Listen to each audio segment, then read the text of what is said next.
Hello everyone. इस video lecture में हम लोग microbes in human welfare one shot NCERT line to line करने वाले हैं। क्लियर। अभी तक हमने काफ़ी सारे chapters NCERT line to line cover कर लिए। ये चैप्टर है माइक्रोब्स इन ह्यूमन वेलफेयर। बहुत इंपॉर्टेंट चैप्टर है, बहुत छोटा सा चैप्टर है, थोड़ा रटने वाला पार्ट है, बहुत सारा पार्ट समझने वाला है। तो आप इसको पेन डाउन करेंगे, नोटबुक एंड पेन आपके पास होना चाहिए। लाइन टू लाइन एनसीईआरटी की हम लोग पढ़ने वाले हैं। कहाँ से प्रीवियस ईयर क्वेश्चन फ्रेम हुए हैं, कहाँ से फ्रेम हो सकते हैं, एक एक चीज़ हम डिस्कस करेंगे। तो स्टार्ट करेंगे बेटा microbes in human welfare. But before starting, अगर आप चैनल पे नए हैं तो चैनल को सब्सक्राइब करें और इस वीडियो को लाइक करें बेटा। क्लियर। तो हम स्टार्ट करने वाले हैं बेटा माइक्रोब्स इन ह्यूमन वेलफेयर। आप लोगों ने बेटा पिछली क्लासेस में या 12th क्लास में ये पढ़ा है कि माइक्रो ऑर्गेनिजम्स डिजीज कोज करते हैं। क्लियर। बट इस चैप्टर में हम लोग माइक्रोब्स इन ह्यूमन वेलफेयर में positive impact of micro organism पढ़ने वाले हैं। कैसे माइक्रो ऑर्गेनिज्म हमारे लिए पॉजिटिव रोल प्ले करते हैं, कैसे हमारी डे टू डे लाइफ को इम्पैक्ट करते हैं, कैसे उसको इजी बनाते हैं, चाहे वो फूड इंडस्ट्री हो, चाहे वो एग्रीकल्चर हो, चाहे वो फार्मास्यूटिकल्स हो, किस तरीके से माइक्रो ऑर्गेनिज्म एक इम्पोर्टेंट रोल प्ले करते हैं हमारे बेनिफिट के लिए। क्लियर। तो सबसे पहले बेटा इस चैप्टर के अंदर एक छोटा सा क्वेश्चन बनता है 2 मार्क्स में। 2 मार्क्स में क्वेश्चन ये बनता है दैट माइक्रो ऑर्गेनिज्म कैन बी बून और बेन, मतलब माइक्रो ऑर्गेनिज्म का पॉजिटिव और नेगेटिव दोनों इंपैक्ट आपको बताने हैं। अब यहाँ पे मैंने जो हाईलाइटेड टेक्स्ट दे रखा है इसमें जस्ट इंट्रोडक्शन दे रखी है। यहाँ पे लिख रखा है कि माइक्रो ऑर्गेनिज्म बेटा बहुत हाई टेम्परेचर पे भी सर्वाइव कर सकते हैं, लो टेम्परेचर पे भी सर्वाइव कर सकते हैं। आपने आर्की बैक्टीरिया के बारे में पढ़ा है 11th में, तो उसके बारे में जस्ट इंट्रोडक्शन दे रखी है, ये आप रीड कर लेंगे। Back to the previous question कि माइक्रो ऑर्गेनिज्म के पॉजिटिव क्या है इस चैप्टर में पढ़ेंगे, नेगेटिव क्या है, ये डिजीज कोज करते हैं। क्लियर। यहां पे बेटा microbes are diverse protozoa fungus, ये जस्ट आपने पढ़ना है। क्लियर। प्रियोन्स के बारे में दे रखा है, विरियोइड के बारे में दे रखा है, आपको इसकी बेसिक नॉलेज 11th क्लास के अंदर ही हो रखी थी, तो वहां से आप इसको देख लेंगे। बट यहां से ज्यादा क्वेश्चन बनने के चांसेस नहीं होते। Clear. Microorganism, bacteria and fungi can be grown on the nutritive medium to forms colonies. ये भी इंट्रोडक्शन दे रखी है। They can be seen with the naked eyes. वो कह रहे हैं कुछ फंगस और बैक्टीरिया को आप नेकेड आई से भी देख सकते हो। जैसे आपने देखा होगा कोई ब्रेड का पीस है या आपका लंच बॉक्स कई बार बैग में रह जाता है, तो आप उसको खोलते हो 3-4 दिन के बाद उस पर कॉटन जैसा स्ट्रक्चर फंगस ग्रो होती है, तो वही लिख रखा है। उसके बाद अगेन बेटा एनसीईआरटी के अंदर ये पिक्चर्स दे रखी हैं। बैक्टीरिया की पिक्चर है ना, उसको मैग्नीफाई करके स्फेरिकल शेप है, रोड शेप है, फ्लैजिला है, 50,000 टाइम उसको मैग्नीफाई करके दिखाया हुआ। ये जस्ट आपने पढ़ने हैं कि कौन कौन से माइक्रो ऑर्गेनिजम्स हैं। इसके नीचे कैप्शन लिख रखा है, वायरसेस के बारे में बता रखा है, बैक्टीरियोफेज बता रखा है, एडिनो वायरस बेटा लिख रखा है। इसकी खास बात सुन लेना, एडिनो वायरस डीएनए वायरस होता है, नॉर्मली वायरसेस में आरएनए होता है, ये आप पेन डाउन करेंगे। एडिनो वायरस कुछ एक वायरसेस में से है जिसके अंदर DNA as a genetic material present होता है। फिर rod shape tobacco mosaic virus दे रखा है। तो ये सारी पिक्चर बेटा जस्ट आप एक बार देख लोगे, इसमें से एग्जाम में कुछ क्वेश्चन नहीं आता।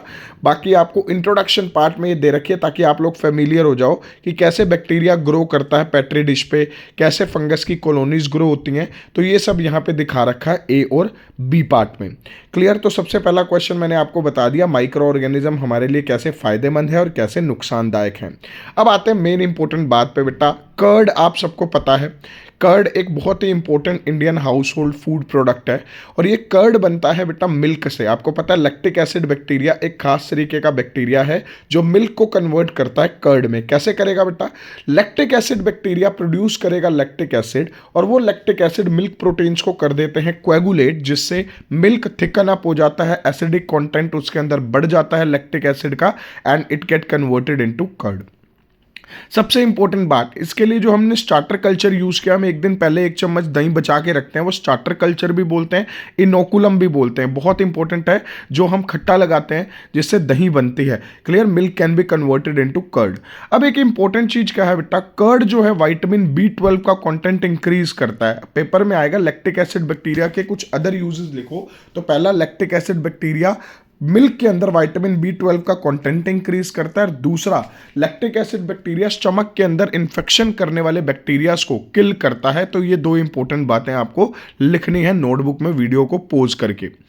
फिर उसके बाद बेटा यहाँ पे एक डो की बात की गई है, कार्बन डाइऑक्साइड की बात की गई है। आप लोगों ने बेटा बेकरी प्रोडक्ट्स देखे होंगे, जैसे स्क्रीन पे आपको अभी ब्रेड दिख रहा है, तो ब्रेड के अंदर ये जो सॉफ्ट फ्लफी टेक्सचर आया, केक के अंदर ये सॉफ्ट एंड फ्लफी टेक्सचर आया, वो CO2 से आया। अब 10th क्लास में आप पढ़ते थे CO2 आ सकती है बेकिंग सोडा से भी आ सकती है, बट CO2 यहाँ पे हम नेचुरल माइक्रो ऑर्गेनिज्म से दे रहे हैं, तो हम यीस्ट यूज कर रहे हैं। पिज्जा डो में यीस्ट यूज होती है, जो भटूरे होते हैं या जितने भी फर्मेंटेड प्रोडक्ट्स हैं वहां पे हम यीस्ट यूज करते हैं। यीस्ट फर्मेंटेशन करके बनाती है CO2। ये CO2 आपके डो को राइज करता है। जब आप उसको बेक करते हैं, फ्राई करते हैं, तो आपके पास जो फूड का टेक्सचर आता है वो काफी फ्लफी आता है। क्लियर। नेक्स्ट आपके पास बेटा टोडी के बारे में बात कर रखी है। एक साउथ इंडियन ट्रेडिशनल ड्रिंक है, ये पेपर में क्वेश्चन कई बार आता है बेटा। ये फर्मेंटिंग सैप फ्रॉम पाम, पेड़ों के जो सैप होते हैं उसको फर्मेंट करके बनती है। फिर नीचे कुछ इंट्रोडक्शन दे रखी है बेटा कि जिसके अंदर ये बता रखा है चीज डिफरेंट टाइप के होते हैं। स्विस चीज पे क्वेश्चन एग्जाम में आ सकता है कि बड़े बड़े होल स्विस चीज में किसकी वजह से होते हैं, तो नोट करेंगे प्रोपाइनीबैक्टीरियम शर्मानी। प्रोपाइनीबैक्टीरियम शर्मानी एक माइक्रो ऑर्गेनिज्म है जो CO2 रिलीज करवाता है, जिससे चीज में बड़े बड़े होल्स होते हैं। इसके अलावा पेनिसिलियम रोक्यूफोर्टी आप पेन डाउन करेंगे, जो रोक्यूफोर्टी चीज बनाने में हेल्पफुल होता है। नेक्स्ट इसके बाद बेटा माइक्रोब्स इन इंडस्ट्रियल प्रोडक्ट दे रखा है। फर्मेंटर और फर्मेंटोर का मतलब समझेंगे। अब आप सोचोगे कि बोलने में तो सेम है, बट बेटा जिसके अंदर O अल्फाबेट है वो फर्मेंटोर वेसल है, जिसके अंदर फर्मेंटेशन हो रही है। और फर्मेंटर है जिसके अंदर ER आता है लास्ट के 2 अल्फाबेट में, that is the micro organism जो हम यूज कर रहे हैं, which means lactic acid bacteria is a fermenter ER वाला। एंड जो वेसल है जिसके अंदर दही बना रहे हैं, चाहे वो बड़ा टैंक है, दैट इज कॉल्ड अ फर्मेंटोर। फिर उसके बाद बेटा फर्मेंटेड बेवरेजेस की बात हो रही है। वाइन, बियर, विस्की, ब्रांडी, रम, ये सारे माइक्रो ऑर्गेनिज्म द्वारा बनाए जाते हैं। सेक्रोमाइसिस सर्विसिया ब्रेड मेकिंग में भी यूज हो रही है। इस वजह से इसको ब्रियर ईस्ट भी बोलते हैं। ब्रियर ईस्ट क्यों बोलते हैं? क्योंकि इसको ब्रूइंग के काम आती है, वाइन बियर बनाने के काम आती है। पेपर में क्वेश्चन आएगा why it is called as brewer yeast, because ये फर्मेंट करने के काम आती है। सीरियल, दालें, फ्रूट जूस को फर्मेंट करके वाइन और बियर बनाई जाती है। आपको बेटा ये पता होना चाहिए कि जो ये एनएरोबिक रेस्पिरेशन है, यहां ऊपर एक क्वेश्चन भी दे रखा है कि आप एक रिएक्शन लिख सकते हैं। एनएरोबिक रेस्पिरेशन की रिएक्शन आपने 10th में भी पढ़ी थी। इथेनॉल जिसमें बनता है, साथ में प्रोडक्ट बनता है इथेनॉल बाय प्रोडक्ट, जो हम प्रोडक्ट की तरह यूज करते हैं वाइन और बियर में। अब वाइन और बियर, ये बहुत इंपॉर्टेंट लाइन है, लिख लेंगे। विदाउट डिस्टिलेशन बनती है और बाकी बनती है बाय द डिस्टिलेशन। ये बहुत इंपॉर्टेंट लाइन है बेटा, अपने पास नोट करेंगे। डिफरेंट टाइप के अल्कोहलिक बेवरेजेस के डिस्टिलेशन का प्रोसेस है। डिस्टिलेशन मतलब हाई टेम्परेचर पे बॉईल करके ठंडा करना। क्लियर। देन उसके बाद बेटा हमारे पास क्या है? एंटीबायोटिक्स। एंटी मतलब अपोजिट, बायोटिक्स मतलब living. Antibiotics are the chemical produce by one group of organism and inhibit the growth of another group. ये आप नोट करेंगे कॉपी में। एंटीबायोटिक एक ग्रुप के ऑर्गेनिज्म द्वारा बनाए जाने वाला केमिकल है जो दूसरे ग्रुप के ऑर्गेनिजम्स को किल करता है। मतलब सोचने की बात है कि बैक्टीरिया का एक ग्रुप वो केमिकल बनाएगा जो बैक्टीरिया की ग्रोथ को इनहिबिट करेगा। एंटीबायोटिक्स मिलती किससे? बैक्टीरिया वगैरह से मिलती हैं, फंगस से। और किसके अगेंस्ट होती हैं? उन्हीं के अगेंस्ट होती हैं। क्लियर। तो एंटीबायोटिक आपको समझ में आ गया। अब थोड़ी सी कहानी पढ़नी है आपको पेनिसिलिन की। अलेक्जेंडर फ्लेमिंग का नेम आप याद रखोगे बेटा। पेनिसिलिन डिस्कवरी में, फर्स्ट एंटीबायोटिक डिस्कवरी में इसने इंपॉर्टेंट रोल प्ले किया था। वो वर्क कर रहा था बेटा स्टेफाइलोकोकस बैक्टीरिया के साथ। मान लो एक स्टेफाइलोकोकस बैक्टीरिया, उसकी उसने एक प्लेट रखी, उसके अंदर स्टेफाइलोकोकस बैक्टीरिया छोड़ दिए। थोड़े टाइम के बाद उसके ऊपर एक मोल्ड ग्रो कर गया पेनिसिलिन। उसने देखा जहां जहां पे पेनिसिलिन ग्रो कर रहे हैं वहां पे स्टेफाइलोकोकस ग्रो नहीं कर रहे। उसका दिमाग चला, वो कह रहा है कि पेनिसिलिन ने कुछ तो ऐसा रिलीज किया जिसने release of staphylococcus, production of staphylococcus को रोक दिया, और वहां से पेनिसिलियम नोटाटम से पेनिसिलिन नाम की एंटीबायोटिक का आविष्कार हुआ। अर्न्स्ट चेन और होवर्ड फ्लोरी का नेम आप याद करोगे। वर्ल्ड वॉर जो 2 के अंदर उसका पोटेंशियल यूज किया था एंटीबायोटिक का, बहुत ही एक्स्ट्रा ऑर्डिनरी है। आप ये याद रखेंगे बेटा, पेन डाउन करेंगे नोटबुक में कि उन्होंने इसका पोटेंशियल। तो साइंटिस्ट के नेम इस चैप्टर के भी इंपॉर्टेंट है, आप अलग से इसको मेंशन करेंगे। किसने इन्वेंट किया वो अलग से, और किसने इसका पोटेंशियल यूज किया वो अलग से। फिर आपसे पूछेंगे और कई डिजीज के नेम बताओ जिसमें एंटीबायोटिक बहुत इंपॉर्टेंट रोल प्ले करती है। बेटा एनसीईआरटी में मेंशन है। प्लेग है, वूपिंग कफ है, काली खांसी है, डिप्थेरिया है जिसको गलगोटू भी बोलते हैं, लेप्रोसी है, कुष्ठ रोग। आपने देखा होगा कईयों की बॉडी के ऊपर हाथ पैर टेढ़े हुए होते हैं, दैट इज कॉल्ड लेप्रोसी और कुष्ठ रोग। इन सबको ट्रीट करने के लिए भी एंटीबायोटिक ने बहुत इंपॉर्टेंट रोल प्ले किया। आप लोग भी जाते हो बेटा डॉक्टर के पास, छोटी सी चीज होती है, चाहे कोई डॉक्टर नहीं भी है, बेसिक केमिस्ट है या कोई नॉर्मल ओपीडी खोल के बैठा है, वो भी आपको एंटीबायोटिक्स ही देगा, बिकॉज गले खराब से लेके स्किन इन्फेक्शन तक। क्लियर, आई इशू, ईयर इशू, कोई भी प्रॉब्लम है आपकी बॉडी में, सो एंटीबायोटिक्स माइक्रो ऑर्गेनिज्म की ग्रोथ को प्रिवेंट करके उस पर्टिकुलर डिजीज से आपको क्योर करती हैं। नेक्स्ट एनसीईआरटी के अंदर बेटा बहुत खास बात लिख रखी है, बायो एक्टिव मॉलिक्यूल। जितने भी बेटा हमें मॉलिक्यूल अभी हम करने वाले हैं वो सारे के सारे बायो एक्टिव मॉलिक्यूल हैं। जो मैं लाइन अभी बोल रहा हूं वो अपने पास आप नोट करते रहेंगे। एस्परजिलस नाइगर बनाता है सिट्रिक एसिड। देखो एनसीईआरटी में जितने माइक्रो ऑर्गेनिज्म है वो तो इंपॉर्टेंट है ही, उसके अलावा मैं डिस्क्रिप्शन में ट्राई करूंगा एक लिस्ट डाल दूं या नोट्स आपको दे दूं जिससे आपको डिफरेंट माइक्रो ऑर्गेनिजम्स के बारे में पता चल जाए। तो लैक्टोबैसिलस का एग्जाम्पल आपको याद रखना है। क्लोस्ट्रीडियम ब्यूटाइलिकम से बनता है ब्यूटायरिक एसिड, याद रखना है, बहुत इंपॉर्टेंट है। सैक्रोमाइसिस सर्विसिया आपको पता ही है, बेकर ईस्ट है। क्लियर, बेकर ईस्ट यूज करी जाती है किसके लिए, बेकिंग के लिए। फिर एक लाइन लिख रखी है, लाइपेज को ना डिटर्जेंट में यूज करते हैं। बेटा हमारे कपड़ों पे जो दाग लगते हैं ना वो लिपिड या फैट के होते हैं, तो उसके लिए क्या यूज करेंगे, लाइपेज यूज करेंगे। क्लियर, इसके बाद फ्रूट जूस की बात कर रखी है। वो कह रहे हैं जो मार्केट से जूस लेके आते हैं बड़ा क्लियर और सॉफ्ट होता है, घर में जो बनाते हैं वो थोड़ा सा क्लियर नहीं होता। क्यों बेटा, मार्केट वाले जूस में यूज किया जाता है पैक्टिनेज एंड प्रोटीएज। अब पैक्टिनेज एंड प्रोटीएज क्या है, पैक्टिनेज एंड प्रोटीएज डिसॉल्व कर देते हैं पैक्टिन लेयर को, जिससे फ्रूट जूस बहुत ही स्मूथ होता है। आपको याद रखना है एस्परजिलस नाइगर से ही बनता है पैक्टिनेज, जो कि यूज किया जाता है फ्रूट जूस निकालते टाइम पे। फिर नीचे दे रखा है स्ट्रेप्टोकोकस जो बनाता है streptokinase. Streptokinase is called as clot buster. ये क्वेश्चन आ रहा है बेटा एग्जाम में, बहुत इंपॉर्टेंट है। जो क्या करता है, हार्ट अटैक वाले पेशेंट्स को देते हैं जिनके खून के क्लोट जम जाते हैं, ब्लड के क्लोट, खून का थक्का भी बोलते हैं, उसको डिसॉल्व करने के लिए इंपॉर्टेंट रोल प्ले करता है। तो बहुत इंपॉर्टेंट बायो एक्टिव मॉलिक्यूल है ये। देन हमारे पास एक इम्यूनोसप्रेसिव एजेंट है बेटा। जब हम ऑर्गन ट्रांसप्लांट करते हैं, एक पर्सन को दूसरे पर्सन का ऑर्गन ट्रांसप्लांट करते हैं, कई बार हमारी जो इम्यूनिटी है, हमारा जो इम्यून सिस्टम है वो फॉरेन ऑर्गन को एक्सेप्ट नहीं करता। तो उसके लिए हम क्या करते हैं, थोड़े टाइम के लिए बेटा उसका इम्यून सिस्टम थोड़ा सा ड्रॉप हमें करना पड़ता है। ट्राइकोडर्मा पोलिस्पोरम से निकलता है साइक्लोस्पोरिन ए, वेरी इंपॉर्टेंट बायो एक्टिव मॉलिक्यूल जो आपको याद रखना है, जो इम्यून सिस्टम को ड्रॉप डाउन करता है। बट अगर इसकी ज़्यादा डोज दे दी जाए तो इम्यून सिस्टम ज़्यादा ड्रॉप हो सकता है, पर्सन की डेथ भी हो सकती है। नेक्स्ट आता है स्टैटिन फ्रॉम मोनेस्कस परप्यूरस। ये कोलेस्ट्रॉल रिड्यूसिंग एजेंट है बेटा, कोलेस्ट्रॉल के लेवल को कम करता है। एक्चुअल में हमारी बॉडी में कोलेस्ट्रॉल बनने का एक पूरा का पूरा पाथवे है, उसी पाथवे को ब्लॉक कर देगा कौन, स्टैटिन, जिसकी वजह से हमारी बॉडी का कोलेस्ट्रॉल लेवल कम होगा। बेटा देखा जाए कोलेस्ट्रॉल कितना ज़्यादा प्रॉब्लमेटिक है। कोलेस्ट्रॉल आपकी ब्लड कैपिलरीज में, आर्टरीज में डिपॉजिट होने लग जाता है, जिससे आर्टरीज नैरो हो जाती हैं, ब्लड प्रेशर इंक्रीज होता है, sometimes it leads to heart attack also.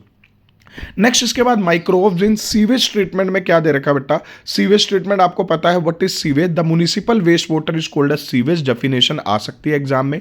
बहुत सारा ह्यूमन एक्सक्रीटा होता है, बहुत सारा वेस्ट मटेरियल इसके अंदर प्रेजेंट होता है, तो हमें क्या करना पड़ेगा, इसको मैनेज करना पड़ेगा। और इसको मैनेज करने के लिए हमारे पास क्या है, STP, sewage treatment plants. Sewage treatment plants क्या है बेटा, these are the specialized plants setup for the sewage treatment. अब पहले क्या होता था, ऐसे ही वाटर बॉडीज में सीवेज को रिलीज कर देते थे, बट अब स्पेसिफिक रूल बने हैं कि आप ऐसे ही सीवेज को रिलीज नहीं कर सकते वाटर बॉडी में। आपको पहले सीवेज ट्रीटमेंट प्लांट या waste water treatment plant establish करना पड़ेगा। उसमें से जब वाटर जाएगा तो वाटर की बीओडी कम होगी। अब बीओडी क्या है आगे आपको पता चलेगी, मतलब वाटर थोड़ा सा कम पोल्यूटेड होगा। और जब वाटर थोड़ा कम पोल्यूटेड हो जाएगा और वो पानी में नेचुरल वाटर बॉडी में रिलीज करने लायक होगा, तभी आप उसको नेचुरल वाटर बॉडी में रिलीज कर पाएंगे। अब इसके अंदर बेटा तीन चीजें होती हैं, primary treatment, secondary and tertiary. आपकी बुक में टर्शरी नहीं है, मैं बता दूंगा आपको, बट प्राइमरी ट्रीटमेंट है फिजिकल ट्रीटमेंट, फिल्ट्रेशन और सेडिमेंटेशन। 7th 8th क्लास में तुमने पता है, बड़े बड़े मटेरियल को फिल्ट्रेशन के थ्रू निकाल देंगे, हैवी मटेरियल को सेडिमेंट होने के लिए रख देंगे। सेडिमेंट मतलब अनडिस्टर्ब रख देंगे, हैवी चीजें नीचे बैठ जाएंगी। देखो बेटा ध्यान से, एक बहुत इंपॉर्टेंट लाइन लिखी हुई है, all solid that settle form primary sludge. जो नीचे रह जाएगा वो प्राइमरी स्लज होगा, जो ऊपर ऊपर रह गया that is called as effluent. उस एफ्लुएंट को निकाल के आगे भेज दिया जाएगा सेकेंडरी ट्रीटमेंट में। मैंने क्या कहा अभी, सेडिमेंटेशन से जो नीचे बैठ गया उसको हमने बोल दिया क्या, हमने उसको बोल दिया प्राइमरी स्लज, और जो ऊपर रह गया एफ्लुएंट उसको हमने भेज दिया सेकेंडरी ट्रीटमेंट में। अब सेकेंडरी, प्राइमरी क्या थी, फिजिकल, सिर्फ फिजिकल मेथड यूज किए थे। Secondary treatment is somehow biological, हम इसमें माइक्रो ऑर्गेनिज्म यूज करते हैं। क्या करेंगे बेटा, सबसे पहले वो जो हमारे पास प्राइमरी एफ्लुएंट आया है उसके अंदर एयर इन्फ्यूज करेंगे। जब हम इसके अंदर बेटा एयर इन्फ्यूज करेंगे तो इसके अंदर ना फ्लोक्स बनते हैं। फ्लोक्स क्या होते हैं, बैक्टीरिया और फंगस के गुच्छे। तो डेफिनेशन फ्लोक की इंपॉर्टेंट है, masses of bacteria associated with fungal filament filament to form mesh like structure. कई बुक्स में ये भी लिखा हुआ हम जानबूझ के भी कुछ ऐसे बैक्टीरिया डालते हैं जो ट्रीट कर सके वाटर को, बट एनसीईआरटी के अंदर नहीं है, तो आप लिखोगे सिर्फ एरिएट करते हैं, फ्लोक्स ऑटोमेटिकली बनेंगे। अब ये क्या करते हैं, जितना भी ऑर्गेनिक मैटर है फ्लोक्स उसको खा जाते हैं। ये जो फ्लोक्स बने ना गुच्छे, ये सारा ऑर्गेनिक मैटर खा जाएंगे, जिससे बायोकेमिकल ऑक्सीजन डिमांड डिक्रीज हो जाएगी। अब बीओडी का लॉजिक क्या है, ध्यान से समझते हैं बेटा। BOD stand for biochemical oxygen demand.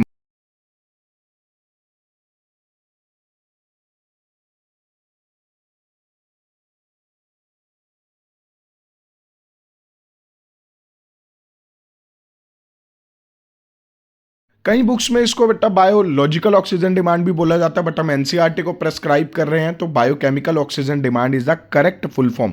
So BOD refers to the amount of oxygen that would be consumed if all the organic matter in 1 litre of water were oxidised by bacteria. Simple है बेटा, 1 litre गंदा पानी लिया, उसको oxidise करने में भाई कितनी ऑक्सीजन लगेगी, that is called biochemical oxygen demand. 1 litre पानी होना चाहिए, स्टैंडर्ड वैल्यू है। जितनी बीओडी ज्यादा उतना पॉल्यूशन ज्यादा, एक क्वेश्चन आएगा पेपर में, जितनी बीओडी कम उतना पॉल्यूशन कम। तो क्या मैं कह सकता हूं कि हमारा जो पर्पस है ट्रीटमेंट का, वो ट्रीटमेंट का पर्पस है बीओडी रिड्यूस करना, बिल्कुल कह सकते हैं। अब जब हमने इसकी बीओडी कर ली, बीओडी थोड़ी कम होगी, अब हम क्या करेंगे, जो एफ्लुएंट आए उसको हमने सेटलिंग टैंक में रखा। अभी देखो बायोलॉजिकल ट्रीटमेंट ही चल रही है। अभी क्या किया, फ्लोक्स बने थे, फ्लोक्स ने सारा ऑर्गेनिक मैटर खा लिया, बीओडी कम होगी। अब इसको सेडिमेंटेशन टैंक में डालेंगे बेटा। सेडिमेंटेशन टैंक में क्या होंगे, जो फ्लोक्स जिनसे हमारा काम निकल चुका उनको हम सेटल डाउन कर देंगे नीचे की तरफ, क्योंकि हमने उसको सेटलिंग टैंक में डाल दिया। और जो सेडिमेंट अब मेरे पास आया, जो नीचे बैठ गए वो सारे फ्लोक्स, उनको हम बोलेंगे एक्टिवेटेड स्लज। याद रखना बेटा, बहुत इंपॉर्टेंट है, this is called as activated sludge. ये एक्टिवेटेड स्लज बहुत ही काम की चीज है, इसी से ही बायोगैस बन सकती है। इसी के अंदर ही बेटा वो फ्लोक्स हैं, इसको थोड़ा सा निकाल के हम पिछले वाले टैंक में भी डाल सकते हैं। अगर दूसरा लोट आ गया हमारा पानी ट्रीट करने का, तो मतलब जैसे कर्ड के लिए हम इनोकुलम की तरह यूज कर रहे थे, इसको भी हम यूज कर सकते हैं। अब जो बचा हुआ बेटा वो हमारे किसी काम का नहीं, एक्टिवेटेड स्लज। अब हम इसके ऊपर छोड़ देंगे कुछ एनएरोबिक बैक्टीरिया, और ये एनएरोबिक बैक्टीरिया बिना ऑक्सीजन के ग्रो करेंगे और इनको मौत के घाट उतार देंगे। किनको, फ्लोक्स। मतलब हमने क्या किया, अपना फायदा देखा बेटा। हमने क्या किया, हमने अपना फायदा देखा। जब हमारा फ्लोक्स से काम निकल गया, हमने उसके ऊपर एनएरोबिक बैक्टीरिया छोड़ दिए जो उसको डाइजेस्ट कर देंगे। क्लियर। अब जब ये डाइजेस्ट कर रहे हैं, उन बेचारे फ्लोक्स की डाइजेशन चल रही है, तो हमारे पास कुछ गैसेज आएंगे, हम उनको भी यूज कर लेंगे। Methane, hydrogen sulphide, CO2। लिख लो बेटा, बहुत इंपॉर्टेंट कंपोनेंट है ये बायोगैस का, एग्जाम में कई बार पूछा जाता है। नेक्स्ट, इसके बाद बेटा ये नेक्स्ट पैराग्राफ आप थोड़ा थोड़ा पढ़ लोगे, इसमें से क्वेश्चन ज्यादा नहीं पूछा जाता। हाँ, ये पूछा जाएगा गंगा एक्शन प्लान के Yamuna action plan. Common sense की बात है बेटा, पॉल्यूशन से रिलेटेड अगर आप पढ़ रहे हो तो इन दोनों प्लान्स का काम पॉल्यूशन बढ़ाना तो कभी होगा ही नहीं, तो इन दोनों प्लान्स का काम है पॉल्यूशन को कम करना, बीओडी को कम करना।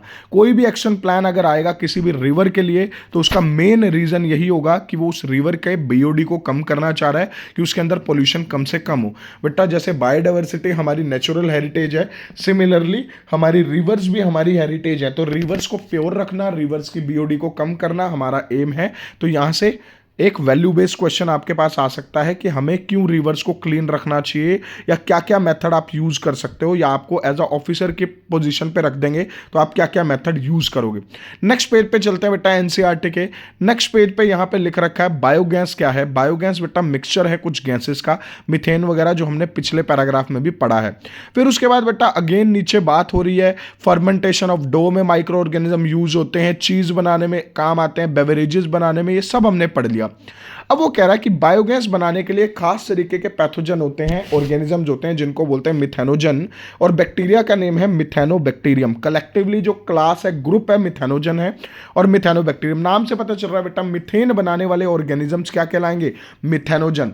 ये मिथेनोजन बनाते हैं CH4, जो कि एक कंबस्टिबल गैस है, और इसको आप यूज कर सकते हो एज अ फ्यूल की तरह।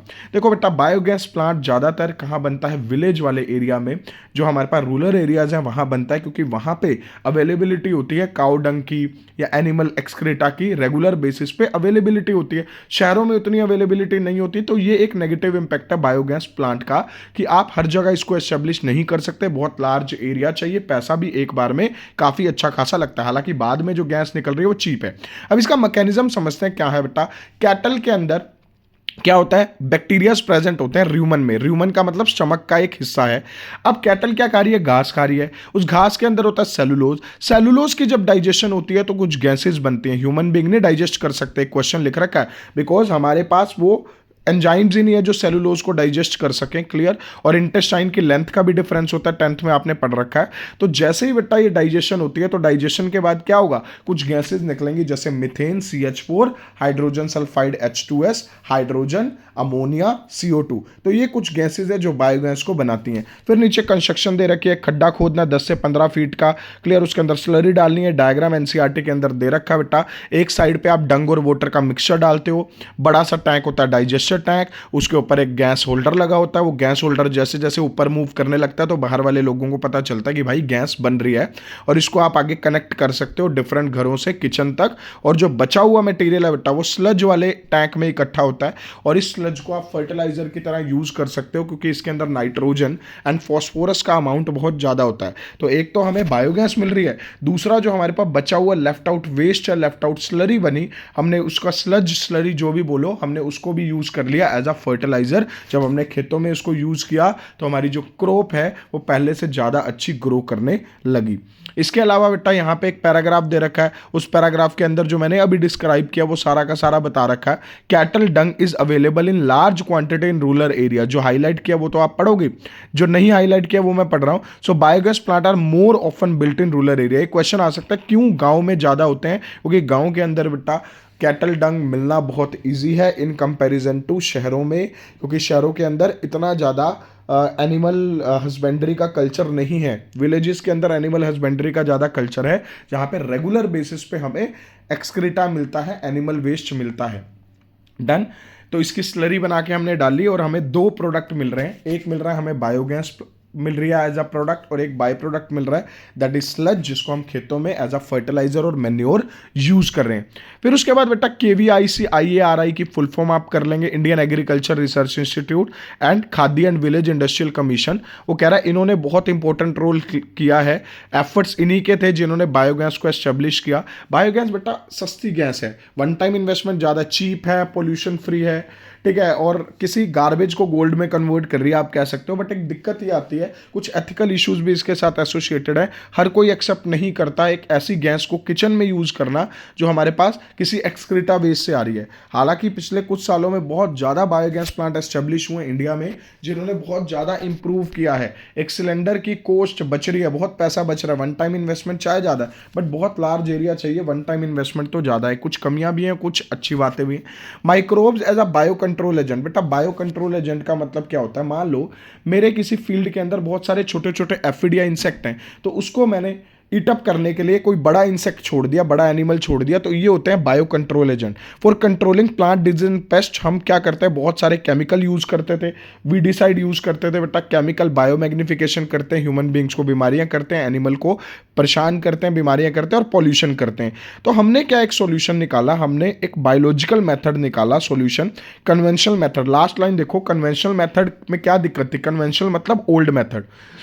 इससे क्या हो रहा था, पॉल्यूशन हो रहा था, फर्टिलिटी पावर डिक्रीज हो रही थी सॉइल की, जो फसल है वो खराब हो रही थी, तो हमारा कोई भी पर्पस सॉल्व हो नहीं रहा था। तो हमने क्या किया, हमने बायो कंट्रोल एजेंट्स यूज किए, नेचुरल मेथड यूज किए, माइक्रो ऑर्गेनिज्म के द्वारा या फिर किसी एनिमल के द्वारा।